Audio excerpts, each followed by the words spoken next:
Assalamualaikum warahmatullahi wabarakatuh. Hai semua, apa kabarnya? Semoga kita semua dalam kondisi sehat selalu ya. Selamat datang kembali di channel aku, channel Kiki Trisnawati. Ya teman-teman, gimana nih lebarannya? Ini masih dalam suasana lebaran ya. Ya walaupun memang udah setengah bulan ya, hampir setengah bulan lebaran di tahun ini sudah berlalu, tapi ini masih ada suasana lebarannya karena ini masih di bulan Syawal ya teman-teman. Nah, aku mau nanya nih teman-teman di sini, kemarin lebarannya pulang kampung atau enggak nih, teman-teman? Ataukah memang teman-teman tinggalnya di kampung halaman gitu? Teman-teman boleh ya tuliskan di kolom komentar. Kalau aku kemarin aku lebarannya pulang ke kampung halaman karena memang aku dan suami itu orang perantauan, terus juga 2 tahun lebaran udah 2 tahun lebaran kemarin tuh nggak lebaran di kampung halaman, jadi rasa-rasanya ada sesuatu yang dikangenin gitu ya. Untuk bisa kumpul bareng keluarga. Masya Allah, alhamdulillah ya, di tahun ini kita diberikan kesempatan kembali untuk bisa merasakan lebaran bersama-sama dengan keluarga. Tapi buat teman-teman yang nggak bisa lebaran bersama keluarganya, jangan berkecil hati, insya Allah tetap bisa mendapatkan kebarokahan dari lebaran tahun ini ya teman-teman. Amin amin ya rabbal alamin. Ya, seperti yang tadi udah aku tuliskan nih di judul, kalau hari ini aku mau membuat budgeting ya. Salah satu teman kita ada yang minta dibuatkan contoh budgeting. Ini hanya contoh budgeting aja ya teman-teman. Nah, jadi teman kita ini suaminya gajinya mingguan. Jadi minta tolong dibuatkan cara mengelola gaji mingguan. Tapi aku mau disclaimer terlebih dahulu ya teman-teman. Kalau di sini aku bukan financial expert. Di sini aku cuma ibu rumah tangga biasa yang ya lagi belajar budgeting, lagi mencoba memperbaiki kesehatan keuangan di keluarga kami sendiri dengan cara budgeting. Nah, jadi nanti di sini kalau misalnya ada tulisan aku atau ada perkataan aku yang nggak sesuai, aku mohon maaf terlebih dahulu, dan teman-teman boleh tuliskan di kolom komentar solusi teman-teman. Teman-teman juga boleh ngasih usul di kolom komentar. Pokoknya apapun teman-teman boleh tuliskan di kolom komentar biar kita di sini bisa belajar bareng-bareng. Ya, jadi salah satu dari teman kita ini, beliau gaji mingguannya itu 750 per minggu. Dengan kondisinya yang pertama, beliau mengontrak dengan harga kontrakan tuh 650.000 per bulan. Beliau memiliki 2 anak yang pertama itu TKB, anak yang kedua itu 1 tahun. Lalu untuk SPP anaknya yang TK itu 75.000 per bulan. Lalu untuk arisan beliau punya arisan itu 50.000 per bulan. Lalu anak kedua itu kondisinya saat ini masih pakai popok, tapi hanya digunakan ketika bepergian aja ya, jadi sehari-hari udah nggak pakai popok. Terus selanjutnya untuk bayar listriknya itu per bulannya 200.000, dan suaminya bekerja dengan menggunakan kendaraan motor pribadi. Nah, beliau ini memiliki harapan dengan kondisi yang tadi sudah disebutkan dan dengan gaji yang tadi juga sudah saya sebutkan, beliau itu memiliki harapan setelah budgeting ini ya tentunya gitu. Yang pertama adalah beliau ingin memiliki dana darurat, karena memang dana darurat ini beliau merasa sangat penting karena takutnya tiba-tiba ada hal-hal yang gak diduga gitu. Kan lumayan ya mengolah menyita dompet juga kalau misalnya dana darurat enggak kita persiapkan. Nah, yang kedua itu beliau juga pengen punya tabungan pendidikan karena beliau merasa anaknya udah 2, terus juga SD, nantinya SMP, terus juga anak yang kedua juga pastinya nantinya akan sekolah. Jadi beliau pengen mempersiapkan dana pendidikan. Nah, yang ketiga itu beliau juga pengen punya sinking fund karena beliau rasa-rasanya katanya sih pengennya itu kalau pengen beli ini pengen beli itu tuh nggak ngeganggu budgeting beliau gitu ya, nggak ngeganggu budget yang lain seperti itu. Which is menurut aku bagus, ibu ini sudah memiliki visi untuk memperbaiki keuangan di keluarganya. Nah, ibu ini juga cerita kemarin tuh kalau beliau ini terinspirasi dari banyaknya youtuber sekarang ya yang menginfluence orang-orang untuk memperbaiki kesehatan keuangan di keluarganya, baik itu dengan cara budgeting atau yang lain-lain. Nah, di sini aku happy banget ya teman-teman. Artinya ya walaupun mungkin ibunya nggak terinspirasi dari aku juga gitu ya, mungkin ibunya juga terinspirasi dari youtuber yang lain. Tapi di sini aku tuh happy banget karena apa? Karena dengan adanya hal-hal seperti ini yang disampaikan oleh teman-teman youtuber yang menginfluence yang kebaikan ini tuh jadi happy banget gitu loh teman-teman. Artinya setidaknya kan bisa ya memperbaiki keuangan di keluarganya masing-masing deh gitu. Nah, kalau teman-teman di sini udah mulai budgeting belum nih gitu? Kalau teman-teman di sini dulu mulai budgeting terinspirasi dari mana? Terinspirasi dari YouTube kah? Atau terinspirasi dari sosial media yang lain seperti TikTok atau Instagram? Atau memang teman-teman suka baca buku nih? Nah, teman-teman boleh ya tulis-tulis di kolom komentar teman-teman dulunya terinspirasi dari mana untuk memulai budgeting.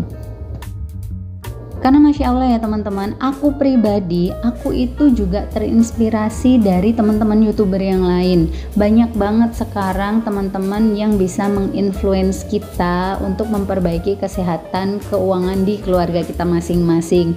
Nah, walaupun memang aku tuh udah budgeting dari zaman dulu ya, dari zaman masih belum kenal YouTube. Nah, tapi aku tuh nggak tahu gitu loh kalau yang aku lakukan itu budgeting. Aku nggak tahu, yang penting aku cuma nulis pengeluaran aku nulis pemasukan aku, dan itu aku inventaris setiap bulannya.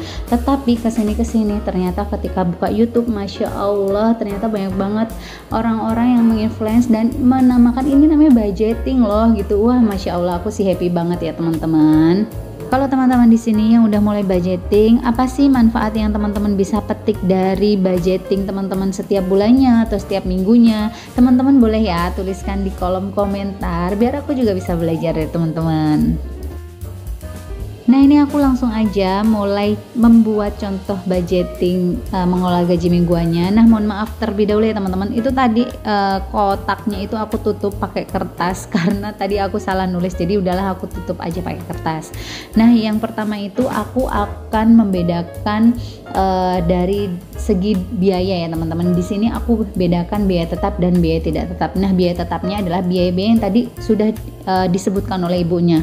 Yang pertama adalah kontrakan. Nah, kontrakan tadi kan 650.000 per bulan. Ini aku bagi 4 karena satu bulan aku ilustrasikan itu 4 minggu gitu ya teman-teman. Nah, jadi untuk kontrakan itu 650.000 bagi 4 jadi 162.500. Terus juga SPP anaknya 75.000 sebulannya dibagi 4 berarti 18.750. Lalu untuk arisan bulanannya itu kan 50.000 per bulan, itu aku bagi 4 juga. Jadi seminggunya ibunya saving 12.500. Lalu untuk listriknya tadi ibunya menyampaikan 200.000 per bulan. Ini aku bagi 4. Jadi per minggunya beliau saving 50.000. Nah, jadi kenapa ini aku bagi 4 ya? Karena yang tadi aku sampaikan sebulan itu aku ilustrasikan hanya 4 minggu ya teman-teman gitu. Nah, jadi setiap beliau mendapatkan gaji ya harus sudah dipisah-pisah gitu. Listrik sekian, arisan sekian, SPP anak sekian, kontrakan sekian gitu. Jadi nggak numpuk di belakang nanti gitu. Jadi biar jelas aja pembagiannya. Nah, untuk biaya tetap itu tadi totalnya adalah 243.750 rupiah yang harus beliau simpan. Aduh, sebelumnya mohon maaf ya teman-teman kalau ada suara berisik-berisik nih di luar, karena memang di luar rumah tuh banyak anak-anak yang lagi main, jadi mohon maaf ya teman-teman. Nah, ini aku lanjutin. Yang kedua, aku bagi di biaya tidak tetap. Nah, di biaya tidak tetap itu ada pulsa untuk suami istri itu 100.000 dibagi 4 jadi 25.000 per minggunya. Lalu untuk uang bensin karena memang suaminya pulang pergi ke kantor itu pakai motor, jadi aku uang bensinnya itu 100.000. Mengingat sekarang BBM juga udah naik, jadi seminggunya beliau menyisihkan 25.000 untuk bensin. Lalu untuk gas dan galon itu 160.000, karena ini saya ilustrasikan 160.000 karena sekarang gas juga udah mulai naik, jadi ya aku ilustrasikan agak mahal nggak apa-apa. Seminggunya beliau menyisihkan 40.000. Untuk diapers aku hanya mengilustrasikan 80.000 per bulan, jadi seminggunya beliau menyisihkan 20.000. Lalu untuk uang belanja sebulannya 200.000, per minggunya menyisihkan 50.000. Untuk belanja mingguannya per minggunya 150.000. Lalu untuk uang saku suami per minggu 50.000 dan jajan 2 anak per minggunya 75.000. Ya, kenapa jajan anak lebih besar nih daripada uang saku suami? Karena aku berpikirnya kalau jajan anak itu kan kadang nggak bisa dikontrol ya teman-teman, sedangkan kan kalau udah dewasa, suaminya udah dewasa, itu lebih bisa mengontrol. Lagian juga nanti di sini aku akan kasih solusi kenapa uang saku suami hanya 50.000 per minggunya. Ya, jadi total untuk biaya tidak tetap itu adalah 435.000. Nah, di sini aku akan jumlahkan nih biaya tetap dan biaya tidak tetap tuh totalnya berapa. Jadi ini aku totalkan semuanya ada 678.750. Selanjutnya income tadi 750.000, aku kurangin biaya tetap dan biaya tidak tetap ini, jadi sisanya ada 71.250. Nah, 71.250.000 ini yang nantinya akan diolah menjadi dana darurat, tabungan pendidikan, dan hiburan. Nah, untuk dana darurat aku alokasikan 25.000 per minggunya. Lalu untuk tabungan pendidikan aku juga alokasikan 25.000 per minggunya, serta ada dana hiburan itu ada 21.250 rupiah per minggunya. Kenapa tetap harus ada dana hiburan? Ya, karena manusia memang sejatinya perlu hiburan ya teman-teman, biar gak stres-stres amat gitu ya teman-teman. Hiburan itu bisa juga cuma jalan-jalan di taman kota atau makan mie ayam bareng anak dan istri, itu juga udah termasuk hiburan ya teman-teman. Karena aku pribadi itu juga udah menjadi hiburan di keluarga kami ya teman-teman. Jadi hiburan tuh nggak perlu yang mahal-mahal. Hiburan itu murah-murah juga nggak apa-apa, yang penting kan healing kata anak zaman sekarang kan.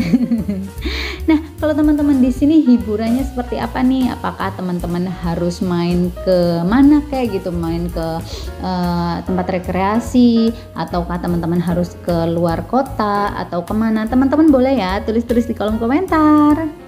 Ya, ini selanjutnya aku coba berikan saran ya, walaupun aku tegaskan kembali kalau aku bukan financial expert ya teman-teman. Aku coba memberikan saran dari pengalaman aku yang pernah aku jalani aja. Ya, saran pertama dari aku adalah lakukan evaluasi setiap akhir bulan dan uang sisa budgeting dimasukkan ke dalam sinking fund. Nah, ini penting banget dan ini alhamdulillah udah aku lakukan setiap akhir bulan dan ini banyak banget manfaatnya. Karena apa? Uang sisa budgeting bisa kita masukkan ke sinking fund, dan kalau misalnya hasil evaluasinya negatif atau positif itu nanti kita bisa ngukur nih, oh ternyata bulan ini aku boros ya, nanti bulan ke depan aku harus lebih baik lagi. Nah, artinya evaluasi itu buat memperbaiki budgeting kita di bulan depannya. Nah, selanjutnya bawakan suami bekal makan selama di kantor. Ya, ini ngebantu banget karena ini aku lakuin ke suami aku dan ini juga aku lakuin pada diri aku sendiri dulu pada saat aku lagi bekerja. Nah, karena bekal itu ya lumayan ya teman-teman untuk meridem biaya-biaya makan kalau kita makan di luar. Nah, untuk yang ketiga itu adalah batasi jajan anak dan ajarkan anak menabung. Ya, ini juga aku pribadi lakukan kepada anak aku batasi jajan anak aku, nggak semua yang dia minta itu harus dikabulkan. Karena apa? Anak kecil kalau semua permintaannya dikabulin, nanti gedenya jadi udah terbiasa gitu teman-teman, jadi habit dia yang akhirnya dia nggak bisa ngontrol pengeluaran dia sendiri. Dan mengajarkan menabung kepada anak kecil sedari dini itu manfaatnya gede banget, jadi dia punya habit yang baik untuk menabung. Yang keempat adalah cari usaha sampingan yang bisa dilakukan di rumah aja. Masya Allah, banyak banget usaha-usaha yang bisa dilakukan di rumah aja. Teman-teman bisa dagang sarapan, atau teman-teman juga bisa reseller, dropshipper, atau teman-teman juga bisa ikut program affiliate dari marketplace yang menawarkan program affiliate. Yang kelima adalah catat pengeluaran setiap harinya. Nah, ini penting banget dan aku udah ngerasain manfaatnya. Salah satunya adalah untuk mengukur nih pengeluaran kita itu banyak keluar di mana dan bisa dihemat di mana. Wah, Masya Allah, ternyata videonya panjang juga ya, nggak kerasa. Tapi mudah-mudahan teman-teman di sini nggak bosan ya dengerin aku. Masya Allah. Semoga video aku hari ini bermanfaat buat mbaknya request, bermanfaat buat aku pribadi tentunya yang masih belajar dan belajar. Dan buat teman-teman di sini yang mau request next video aku mau bahas apa, teman-teman boleh kok tuliskan di kolom komentar. Nanti insya Allah semampu aku akan bikinin. Dan sampai jumpa di video aku selanjutnya. Wassalamualaikum warahmatullahi wabarakatuh. Bye semuanya.